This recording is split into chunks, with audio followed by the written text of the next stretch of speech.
What is up, everyone? Welcome back to another episode of the Fantasy Fellow Show here. My name's Kyle. We're going to be doing my Green Bay Packers 7 round mock draft 4.0.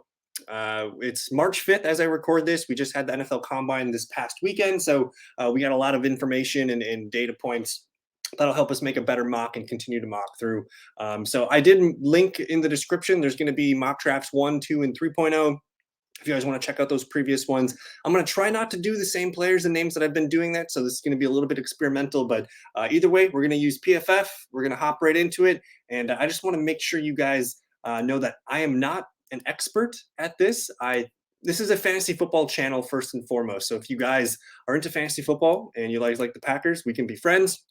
But I study the quarterbacks, running backs, wide receivers, and tight ends. I have a good knowledge there. I know most of the top end defensive players, and I'm also just trying to explore and see what players, positions, and spots where the Packers can, just continue to build throughout the draft and make some good selections. So we're gonna just be having fun identifying some pieces here, and we're going to hop right into it. So on the screen share here, I hit the simulation start button, and the top 5 picks: Caleb Williams, Drake May, Malik Neighbors, Marvin Harrison, and Brock Bowers. So 5 fantasy studs go in the first 5 picks here. Quinion Mitchell is now a top 10 pick, apparently after the NFL Combine. That I keep running a bunch of mocks, and he's always in the top 10 now.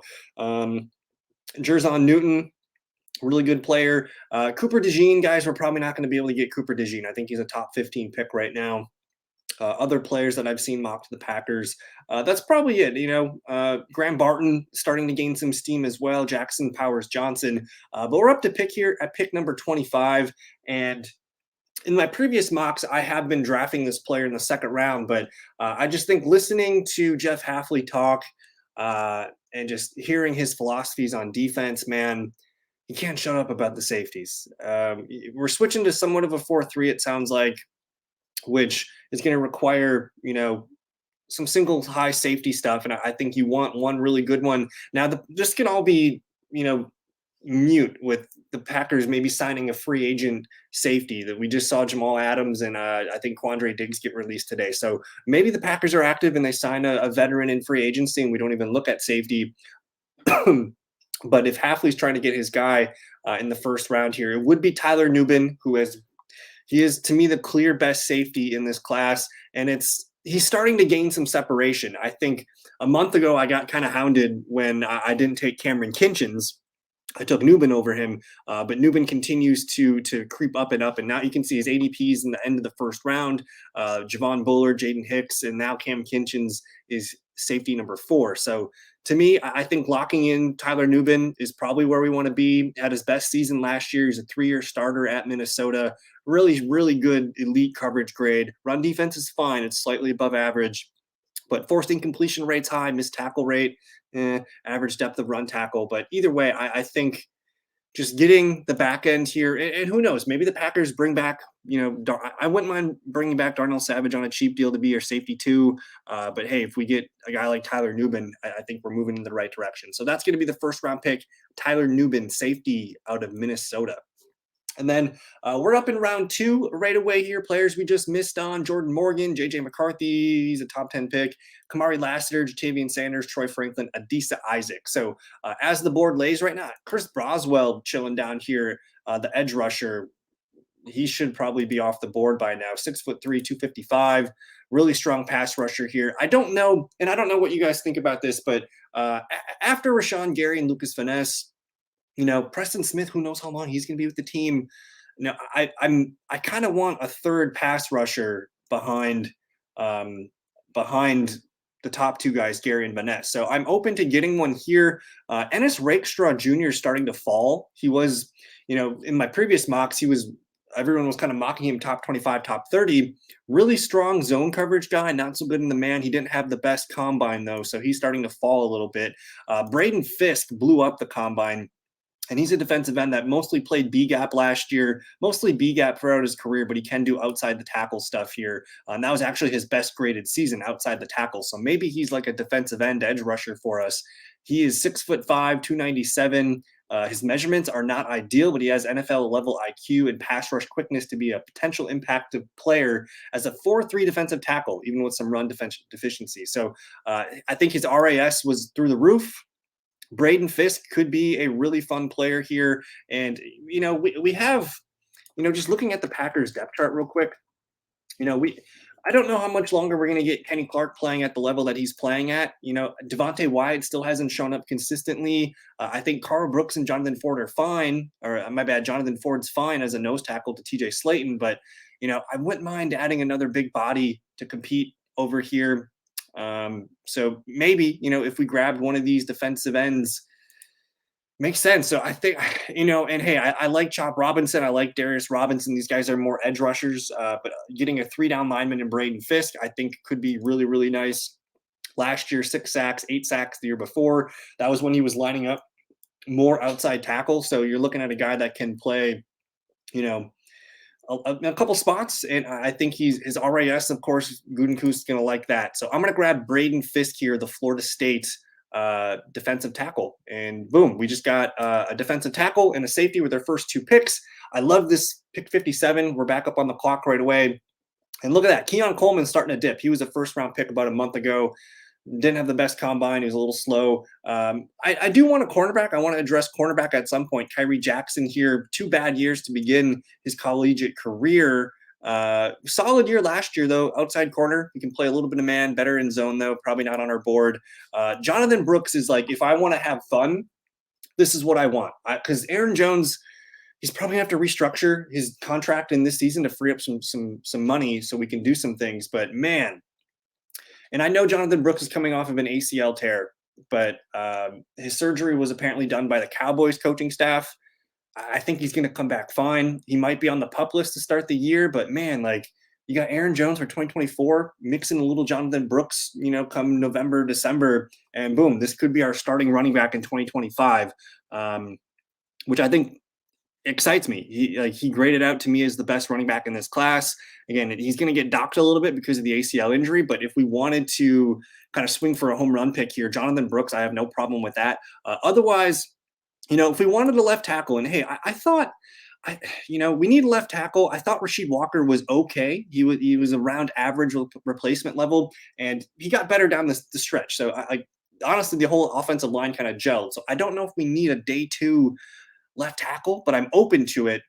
So what do you guys think in the comments? Would you rather have a Jonathan Brooks here or Kieran Omega-Deje? I'm not sure how to say it out of Yale, but I really like him. Left tackle here. Strong season, only 4 games played last year. I'm not sure why he missed so many games. I'll have to look at his injury history, but I know he had a really good combine, 6'5", 318. He's got really long arms. He could be our left tackle here. Otherwise, Edgerrin Cooper, if we needed a linebacker here, and if we're looking, we still have left outside linebacker and Preston Smith here. If we wanted to maybe replace Devondre Campbell, we could plug in an Edgerrin Cooper here, who mostly a box linebacker. Fantastic year last year. Didn't really play well the first 2 years of his career, but really strong coverage grade, really strong run defense. He was one of the faster linebackers. So this is kind of like a luxury pick. We can also look at Christian Haynes out of UConn, 3-year starter here, right guard. Like, this plugs in a major need for us. And look at that zone grade, 89.2. There's a lot of names that I like here. So I'm kind of struggling. I think Christian Haynes is definitely one. I think Edgerrin Cooper is definitely one. Jonathan Brooks, Kieran Omega-Deje. It's kind of a luxury pick, guys. So I'm not sure where we're going to go. I'm going to have fun with this pick, though, and I'm going to swing with Jonathan Brooks. But hey, in the comments, let me know, like, what would you guys do at pick 57 there? Because I think there's a lot of good players at that spot, and I'm very happy we have it. Pick number 88, round 3. Packers are back on the clock. We got Tyler Nubin at the start. We came back round 2 and got Braden Fisk, the defensive tackle. And round 3, we just took a running back of the future here. He's going to come in and work behind Aaron Jones and maybe be the guy in 2025. Otherwise, what are we looking for here? Cam Kinchins, I don't know if we need him. I really like Christian Mahogany here. He's kind of a really nice value piece here at the guard spot. Right guard in 2023, right guard in 2021. strong grades here. I have no problem with him. 6'3", 322. Mahogany is a guard only, a powerful run blocker with inconsistencies in the passing game. He protects into a rotational and potential starting role for a team that is heavier in the run game in the mostly man gap concept, which is interesting because I mean his zone and gap grades are fine. Pass block grade is actually better than what they're kind of giving him credit for. So I'm not sure which one makes the most sense, but I think he's a potential starting right guard for us right away. Van Pran here, the center out of Georgia. You know, if we wanted to grab something behind Josh Myers, we could totally do that. Blake Corum, no thank you. Mason McCormick, Callan Bullock. I like the Florida State cornerbacks quite a bit. Jarian Jones here, really strong season last year. Look at that man coverage grade, 90.7, zones, whatever. Completion percentage was around 50%, which is a little bit above average, but he's a slot guy last year.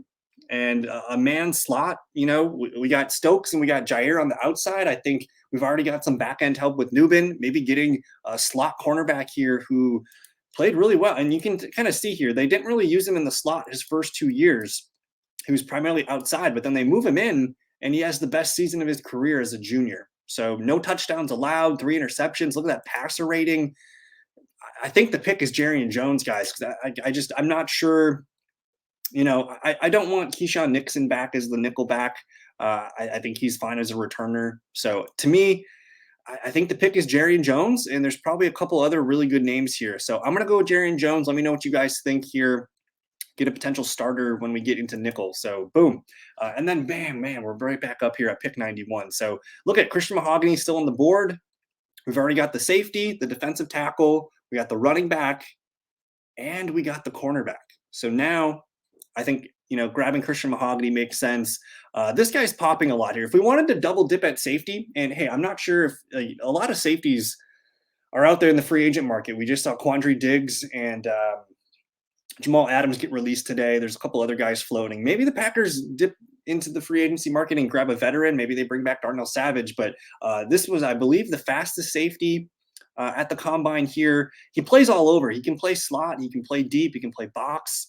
3-year starter, very productive. I think Dadrian Taylor Demerson, you know, if we needed him next to Nubin on the back end, I think this is a really strong pick.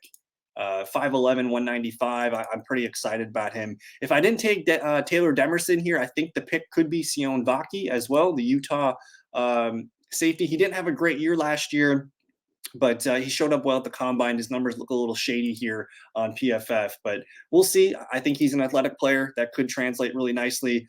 So it's between Mahogany and Taylor Demerson. I think the Packers have such a rich history of drafting offensive linemen later in the draft that I think we can go with Dadrian Taylor Demerson here. So we double dip at safety. And hey, the Packers are known to double dip. We've done it at tight end, receiver, running back, and I'm sure we've done it at multiple defensive positions under Gutekunst. So there you go. I just want to recap for you guys real quick if you're just kind of skipping around here. Round 1, we grabbed Tyler Nubin at pick 25. Round 2, we grabbed Braden Fisk, defensive lineman out of Florida State at pick 41. Round 3, we got Jonathan Brooks, running back of the future. And round 3, Jarian Jones, Dadrian Taylor Demerson. So we have not addressed offensive line yet. I think that's something that I want to look at. We're up in round 4, and I think we have a 126, and then we have a little bit of a wait all the way down to, where's our 5th round comp pick? 168. So, you know, this Mohamed Kamara is someone that I'm super interested in. 3-year starter out of Colorado State, so the competition's not the best, but very productive last year, 14 sacks, 12 hits the year before. Really fast, 6'1", 250. He can come in and be, you know, a backup edge rusher for us, which I think makes a lot of sense. There's still some running backs that I like here. You know, Christian Jones, maybe. He's a right tackle, left tackle kind of prospect. He can play both sides. You know, if we wanted to grab another running back, I'm not opposed to it. But, you know, if we have Jonathan Brooks, we maybe only need one more guy to get us through the first 4 games as number 2. So I think the move here is probably to go with the edge rusher here, Mohamed Kamara, who's I've been mocking him a lot. I like him. Very fast edge rusher here. So we'll grab him. And then I think we've met well, we don't have any linebackers yet that I've drafted, but we can maybe address a special teams-ish linebacker at some point. the guy that can kind of compete with Devondre Campbell at some point. But otherwise, we need offensive line. Let's take a look here. This is round 5, pick 168. Drake Nugent here, 3-year starter out of Michigan, mostly center. I don't know if he plans on transitioning to interior offensive lineman, but 6'2", 301, maybe. Okay in zone, fine in gap. Looks really solid here, and he could be the backup center that could play some guard. So I think that's an interesting pick here. The linebacker out of North Carolina, 3-year starter. Looks like he played a lot last year, box snaps, and the year before. Run defense, not so great, but solid in coverage. This could be a guy that we look for to maybe replace Devondre Campbell, or at least play on some special teams. Ladarius Henderson, the tackle from Michigan. I was looking at these earlier. His numbers are scary. He's played left tackle and left guard for the Wolverines. I'll tell you what, there's another running back that I like a lot, and he's starting to gain some steam. He had a really good combine, by the way. Tyrone Tracy, Purdue. Fantastic zone runner, really good rushing grade, gap grades elite, elusive rating off the charts, yards after contact per attempt off the charts, 8 touchdowns last year. And hey, look, he's a pretty good receiving back. 19 receptions last year, 28 the year before, 14 the year before that.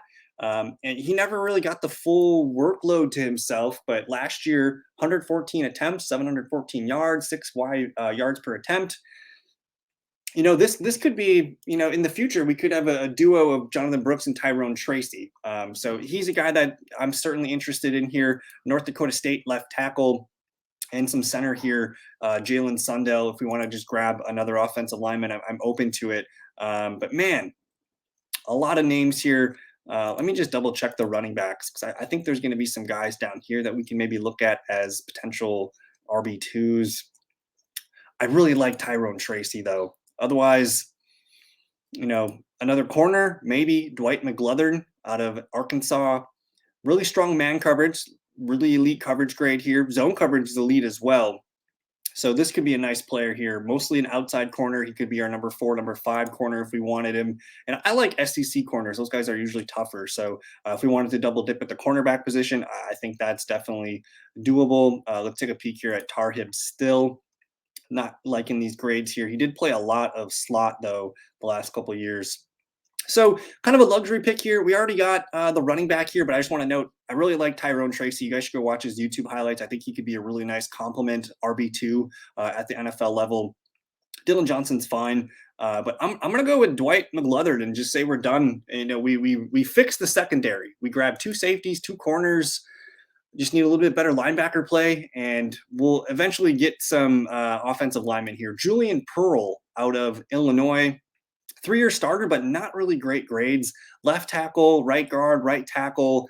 His gap grade is his best grade, 74.5, but overall 6'6", 315. He's just a depth piece at this point.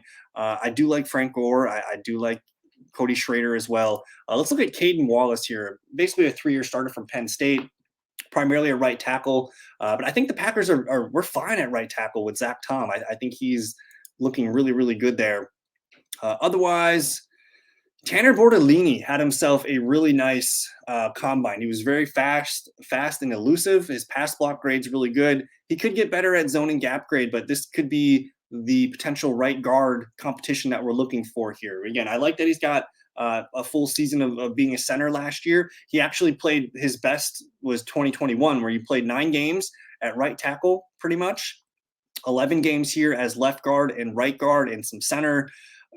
Packers love versatile offensive linemen. So I think Tanner Bortolini here would be my pick, and he can play anywhere in the interior for us. So we'll grab him at round 6, 203. And then, I kind of want to continue taking some linebackers. Let's look at Tyron Hopper here. Really bad last year, really strong 2022. Not sure why that was. Coverage grade looks abysmal, though. So probably don't want to check out Tyron Hopper. Let's take a peek here at Jalen Ford, the Texas linebacker. 3-year starter here. A lot of box snaps. You can play some defensive linemen here. A run defense grade of 80.2 is nice. Could definitely use some help in coverage grade. Pass rush grade is fine as well. About average on missed tackle rates here. 6'3", 242. And we're just kind of looking for linebackers that can kind of fill in. Otherwise, Dylan McMahon, North Carolina State. a 3-year starter here. He can play, again, another versatile guy that can kind of play all over. Not so much of a gap guy here, but technically, his run block grade is almost 75th percentile. Zone grade's probably 80th. His pass block grade looks really good. Like, maybe this is the guy. Again, I kind of ignored that offensive line position for a while, but hey, we potentially get two interior offensive linemen back to back. Otherwise, are there any potential Nim Dankwa? That's a name. Oh, putrid numbers here. I don't even want to look at those. Brandon Coleman, TCU. Another putrid list of numbers. So wow, I'm really not going to give us a left tackle in this draft here. Well, we got two safeties, we got two corners. Jaylan Ford's numbers didn't look terrible. He could be a project here in the coverage grade. I like that his run defense grade's really good. He can maybe help us in special teams. So I think this late, I don't really care that much. Jaylan Ford, linebacker, could be a nice pick. But otherwise, I'm going to grab one more interior offensive lineman and say one of those guys will work out and be our starting right guard. And who knows, Bortolini could push Myers for starting center. So down to our final two picks here. Trevin Wallace out of Kentucky, 3-year starter here. Really abysmal grades, though, below average in every statistical category. So we're going to cross him off the list. I do like Evan Anderson out of FAU. He's a 3-year starter, above average in everything. He's like 75th percentile plus. A lot of A gap and B gap. So, small school, but he's a good player. I keep coming back to Dallas Gant out of Toledo as one of my last picks. That elite run defense grade, elite coverage grade, average depth of run tackle, and pass rush grade are a little bit lower. But, we need someone that can cover and play some good run defense. Box mostly is his spot. 6'3", 230. I'm going to take Dallas Gant and see if we can maybe flip a starter or at least a special teams player here in round 7, pick 243. And then our final walk-off pick here, I've seen Rasheen Ali get mocked to the Packers at the back end here. Very productive player in 2023 and 2021. Touchdown machine is his freshman season, and he can catch the ball. 46 as a freshman. These numbers are nuts. Almost 1,400 rushing yards, 46 receptions. Like, very productive player. Gap grade a little bit better than the zone grade. Not very elusive. Yards after contact is fine, whatever. But we're just looking for a guy that can kind of make the team as RB3. Jordan McGee, linebacker out of Temple, 3-year starter. Run defense grades off the charts. Pass rush grade off the charts. Coverage grade off the charts. I'm just going to make this the draft where we just double dip everything. So I'm going to grab another linebacker for us and see what we can make stick. So I know I didn't grab a tackle. I didn't grab a left or a right tackle. We got Rasheed Walker. I think Zach Tom's locked in. If we can get Josh Naaman back and make something work at left tackle, I think that's probably okay. Rasheed Walker, again, like, he got better as the year improved. So we'll figure that one out. And just in my previous mocks, I had been mocking a left tackle early to the Packers. So I'm just trying to do different stuff here. So we'll do a recap here. Tyler Nubin, round 1, pick 25. Braden Fisk, defensive lineman, lit up the combine here, 41 overall, round 2. Jonathan Brooks, running back out of Texas. We got him 57th overall, round 2. Round 3, we continued adding to the secondary with Jarian Jones, our new nickel cornerback, at pick 88. And then we got a wingman for Tyler Nubin, Dadrian Taylor Demerson. I guess this mock is assuming we don't grab a free agent safety. Round 4, we come back with another defensive player, Mohamed Kamara, edge rusher out of Colorado State. He's going to be our future number 3, replacement for Preston Smith potentially. Round 5, Dwight McGlothern, a cornerback out of Arkansas. I liked what he did with his man coverage grades. And again, we don't know if Eric Stokes can stay healthy for a full season. Who knows if Jair Alexander's here forever? I think double dipping at cornerback is a decent move. We did grab technically 2 centers, but these are very versatile offensive linemen here in the 6th round with Tanner Bortolini and Dylan McMahon. Who knows? Maybe one can be the starting right guard and maybe the other can play backup center and push Josh Myers. And then we doubled up with linebacker here at the end, Dallas Gant and Jordan McGee. So some new names, some new faces to look into for you guys. This was a fun mock for me. We probably double dipped a little bit too much, but I think the Packers got better, especially defensively. Nubin, Fisk, maybe Jarian Jones, 3 or 4 starters here on the defensive side of the ball. We got a running back of the future, and maybe an offensive lineman or starter or two, and some linebacker competition. So fun draft. We'll do another. I'll do 5.0 probably in the middle of March, and we'll continue doing a mock butt every 2 weeks. So thank you guys for hanging out. Don't forget to like the video, subscribe if you are new, and let me know what you guys think in the comments. Thanks. Peace.